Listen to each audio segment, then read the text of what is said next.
Hey everyone, welcome to my new Xingqiu guide. Since he's back, I wanted to take some time to teach you some extra cool stuff about him and talk about why he's such a broken unit. Because he still continues to be one of the best units in the entire game. So no matter whether you're a veteran or a new player, I hope you'll be able to walk away from this video with something new. We'll be talking about everything you need to know about Xingqiu, including some advanced tips for veteran players. And there will also be some stuff about Dendro and Emblem in here, which I didn't get around to in my last guide because it wasn't out yet. If you want to do me a huge favor, go ahead and like the video down below so that YouTube knows it doesn't suck. Consider leaving a comment and subscribe to the channel if you want to see more. I also go live on Twitch a few days a week at twitch.tv/Braxophone, so if you want to see some live content, make sure to go drop a follow over there as well. Without further ado, my name is Braxophone, and let's talk about Xingqiu.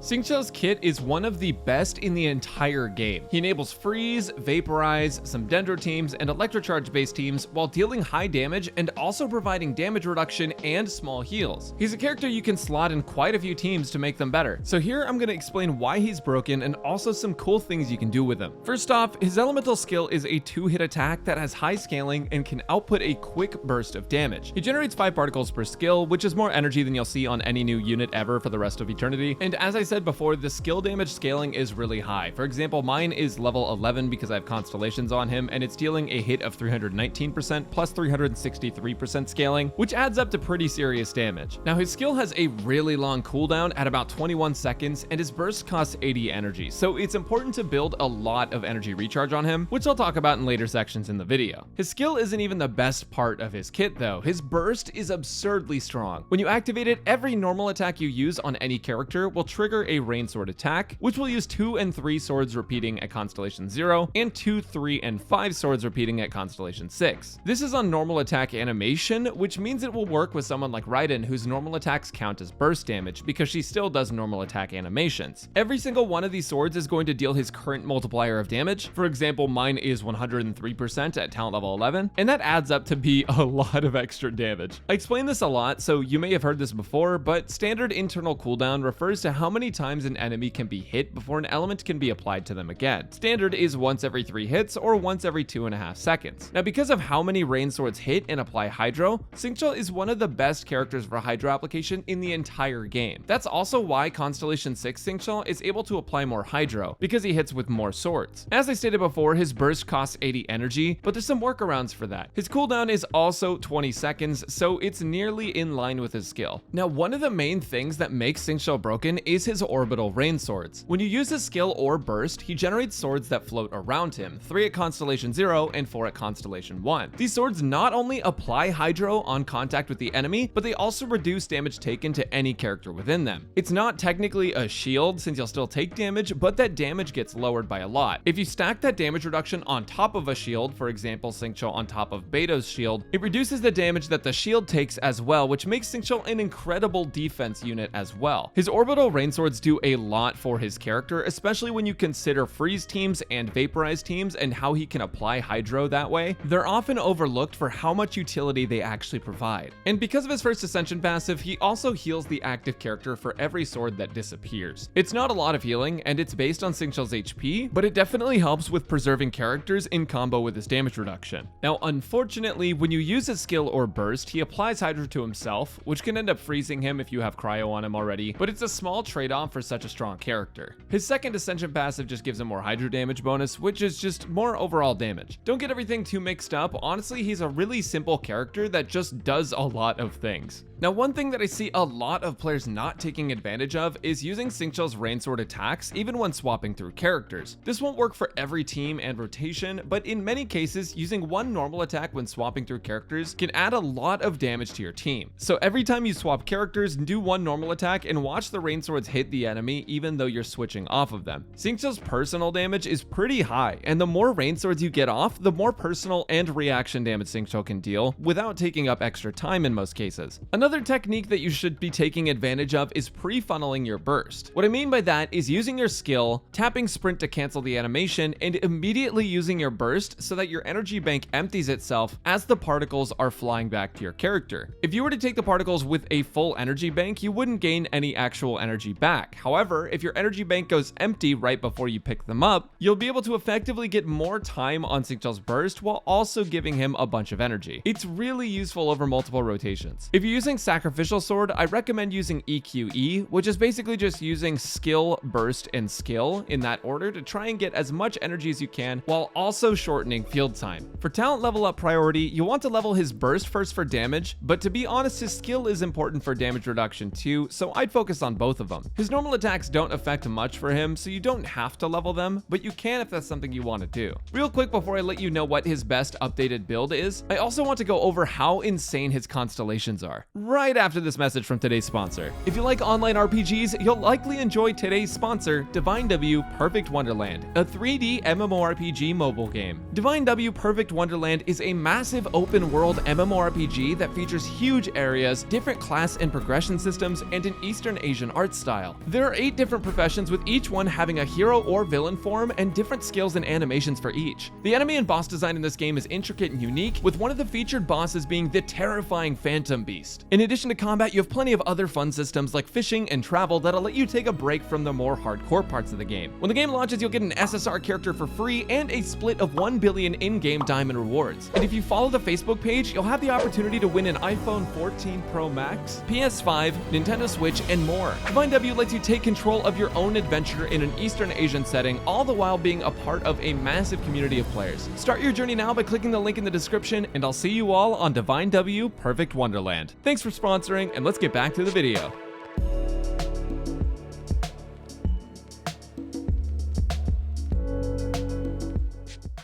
So Xingqiu's constellations are really good. You don't need Constellation 6 for him, but he does become a lot more powerful along the way. As mentioned before, C1 gives Xingqiu an extra Rain Sword orbital, which helps him with both his healing and his damage reduction. Now his C2 is pretty underrated. It lowers enemy Hydro resistance by hitting enemies with his Rain Swords, which doesn't only make him stronger on his own, but can also make your other Hydro units deal more damage, like Yelan for example. Constellation 3 is Burst. Constellation 4 is a damage bonus if you have your burst up, just because it increases his skill damage substantially, but you won't really see that buff a whole lot. You're going to want to pre-funnel your energy to save time and tighten rotations, which usually results in more overall damage than if you were to use his burst followed up by his skill for the 50% on the skill. Constellation 5 is skill level up, and Constellation 6 gives him an extra 2 Rain Swords to attack with every 3 hits. That means that the third hit will deal a larger portion of damage and also apply more Hydro. On top of that though, the third Rain Sword attack sequence will give Xingqiu energy back, making it much easier to get his burst back. Xingqiu's utility and damage at Constellation 0 are great, but with Constellations, he basically becomes a high-end 5-star character. Trust me, if you pull a Xingqiu Constellation and you don't already have him at C6, you should be ecstatic. They are amazing. So now that I've gone over everything in his kit, I want to get into the nitty-gritty of how to build him and what changed since Dendro. So let's talk about stats and weapons for Xingqiu.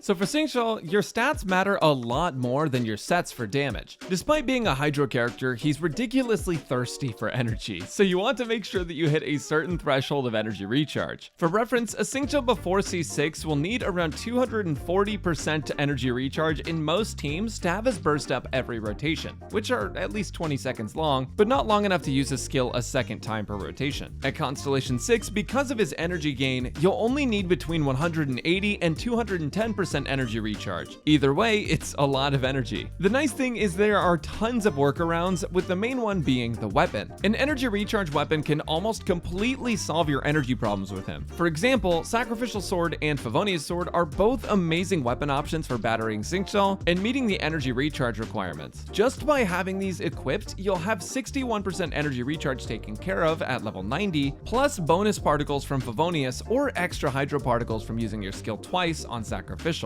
Sacrificial even gets bonus points here because it allows you to use your skill twice, and your skill has 2 hits per use, which means that you have twice the potential to proc Sacrificial's effect per skill use, while also just dealing really solid damage twice in a row. Those 2 weapons are the go-to for making Xingqiu easy to play while still dealing solid damage. And with those 2 swords, Sacrificial or Favonius, you can opt for an attack sans and still likely meet the energy recharge requirements you need. I'm also personally a huge fan of Favonius on Xingqiu because it allows him to not only help himself get batteried, but he also is able to pass those white particles that Favonius can generate when you crit to other characters in your team, and that will allow you to have much smoother rotations overall. Now, if you haven't managed to get a sacrificial or Favonius sword yet, you do still have a few options. You can opt for something like Amenoma, or in some teams, Lion's Roar. Or if you have any 5-star weapon in the game currently, those will be alright with an energy recharge stance. However, I recommend crafting yourself a Sapwood Blade, which is an energy recharge main stat sword with a high base attack. This is the new Sumeru craftable weapon, so it is a little bit harder to get your hands on, but it's definitely worth it if you don't have access to other energy recharge swords. It has a passive that interacts with Dendro to share elemental mastery with a teammate, and whatever team you're playing with Dendro on it will want that. You'll still run an energy recharge sands with this weapon, but it's a really solid free-to-play stat stick if you haven't gotten lucky enough to snag a Favonius or sacrificial sword. Now, because it would take 10 years to go through every single weapon in the game, here are 2 charts with weapon rankings based on Emblem of Severed Fate Xingqiu. The first one is Constellation 0 to 5, and the second one is Constellation 6. These were done right before Sumeru dropped, so Sapwood Blade isn't on there, but it's a good gauge of how good certain weapons are against others. Just as an example, Jade Cutter is the best weapon for Xingqiu's damage, but it requires an energy recharge sands, whereas your sacrificial and Favonius swords will want an attack sands instead. So there's a lot of mixing and matching to be done. Speaking of Emblem, let's quickly talk about artifact sets.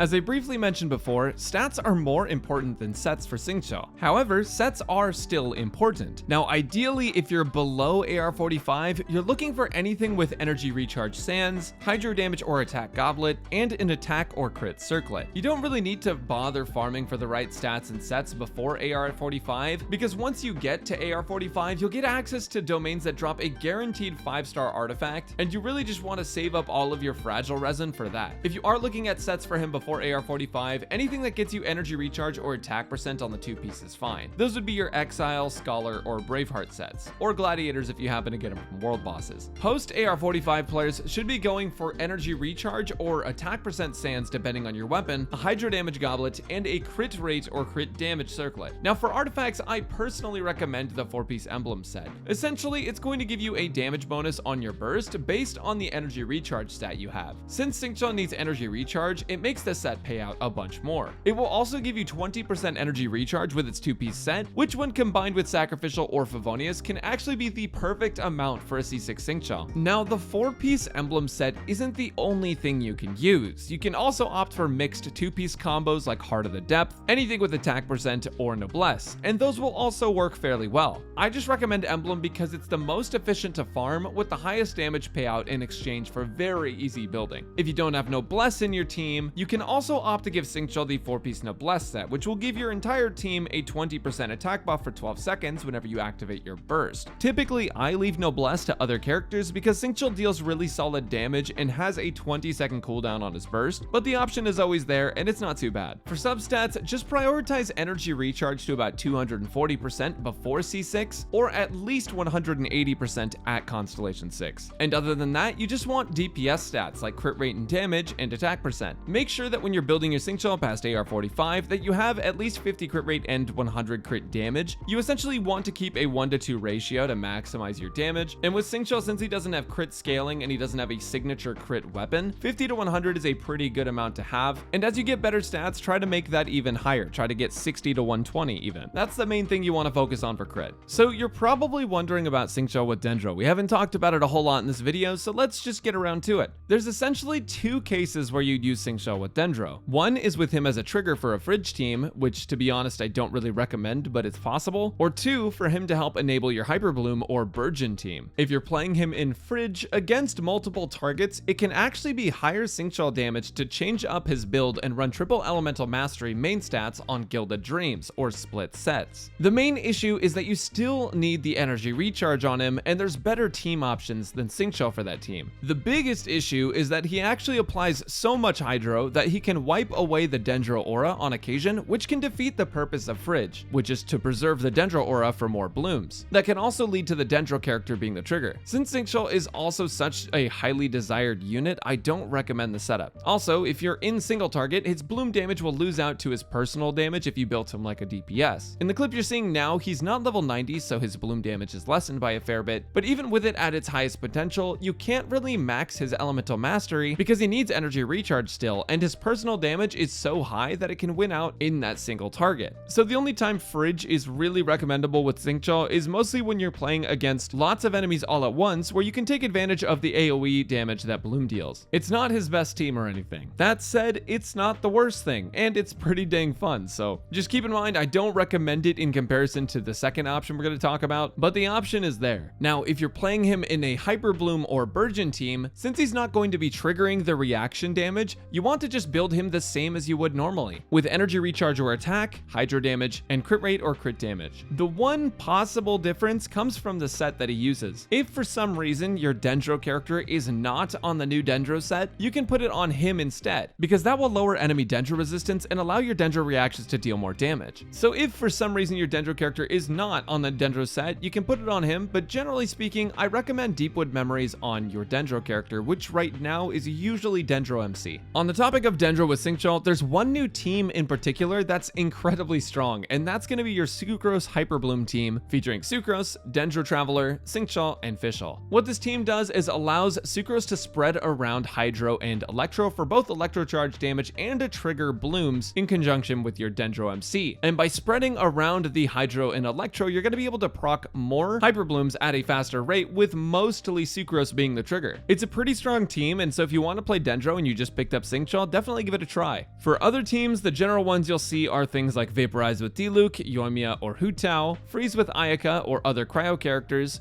National, and Taser. For Vaporize, you're using Xingqiu's Hydro application to multiply your pyro damage. You can opt to run 2 Hydro here as well, and that's still pretty good. On Freeze, you're using Xingqiu to keep enemies in place and increase your crit rate with Blizzard Strayer on your main DPS. For National, Xingqiu is just helping Xiangling Vaporize to deal more damage. It's more or less a vape team, but just free to play friendly. And for Taser, you're using Xingqiu for damage reduction, healing, Electro Charge, and personal damage. By driving with Sucrose, she's spreading around Electro and Hydro, and with someone like Beto, her shield actually becomes stronger as a result of the damage reduction from Xingqiu's Rain Swords. So overall, that team ends up being very, very good. All in all, Xingqiu is still a very, very broken unit, very simple and straightforward to build, and brings a ton of value to your teams, even if you don't really know what you're doing. Even if you slot Xingqiu into a random team, a lot of the time you're going to be adding overall team damage. I hope this guide taught you something new about Xingqiu, how to play him, or just helped you get more damage overall. If you guys have enjoyed this video, as usual, make sure to like the video, leave a nice comment down below, tell me what you're playing Xingqiu in, and consider subscribing to the channel. On the 17th of September, I'm going to be hosting my first ever subathon, and if you want to be a part of that experience, make sure to go on by at twitch.tv/Braxophone. Maybe just say hi in chat. That might be all you need to do, honestly. It'd brighten up my day. Anyways, thanks for watching, everyone, and I'll catch you next time.